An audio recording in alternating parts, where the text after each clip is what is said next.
ஸ்ரீ குருச்சரணம். ஸ்ரீ காஞ்சி காமகோட்டி பீடத்தின் ஆச்சாரியாளின் வரலாறில் இன்றைக்கு நம்ம பார்க்க போகிறது 18வது ஆச்சாரியாளான ஸ்ரீ யோகி திலக சுரேந்திர சரஸ்வதி சுவாமிகள். இவருக்கு ஆச்சாரியால் வச்ச பெயர் சுரேந்திர சரஸ்வதி சுவாமிகள். இவரை ஸ்ரீ யோகி திலகர் அப்படின்னும் பல பேர் கூறப்படுறதா சொல்லப்படுறது. இவர் மகாராஷ்டிர மரபினரை சேர்ந்தவர். மதுரநாதர் என்பவரின் புதல்வனானார்.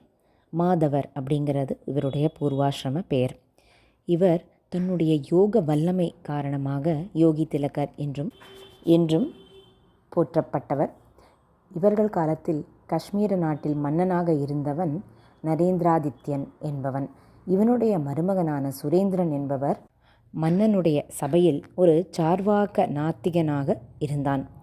இவன் தன் திறமையால் பலரையும் ஒரு வாத விவாதத்தில் வென்றான். அப்படி ஒரு சிறப்பு இருந்தது இவனுக்கு. காஞ்சி பெரியவரான ஸ்ரீயோகி நம்ம சுரேந்திர சரஸ்வதி சுவாமிகள் இவர்கிட்ட வாதம் பண்ணி ஜெயிச்சு இந்த நாத்திகனை வாதிட்டு வென்றார். அவனையும் அடிமைப்படுத்தினார். இவர் பெருமையை அறிந்த அந்த காஷ்மீர மன்னனான நரேந்திராதித்யன் பெரிதும் வியந்தான். ரொம்ப ஆச்சரியப்பட்டு போயிட்டான் அந்த நரேந்திராதித்யன். அப்புறம் இந்த காமகோட்டி நம்ம ஆச்சாரியால் பணிந்தான். அவருடைய அரியணையே சமர்ப்பித்தான். அரியணையும் அரசுரிமையும் ஆச்சாரியாளின் பாத கமலங்களில் சமர்ப்பித்தான் நரேந்திராதித்யன். புகழ்பெற்று விளங்கிய இந்த ஆச்சாரியால் உஜ்ஜயினி என்கிற மகாராஷ்டிர தேசத்தில் உஜ்ஜயினி அருகில் சித்தி அடைந்தார். இவர் சித்தி அடைந்த காலம் 385 காமன் எரா.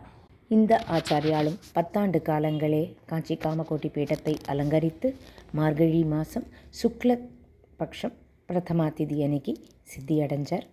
அடுத்த பதிவில் 19வது ஆச்சாரியாலை பற்றி பார்க்கலாம். ஹர ஹர சங்கர, ஜெய ஜெய சங்கர.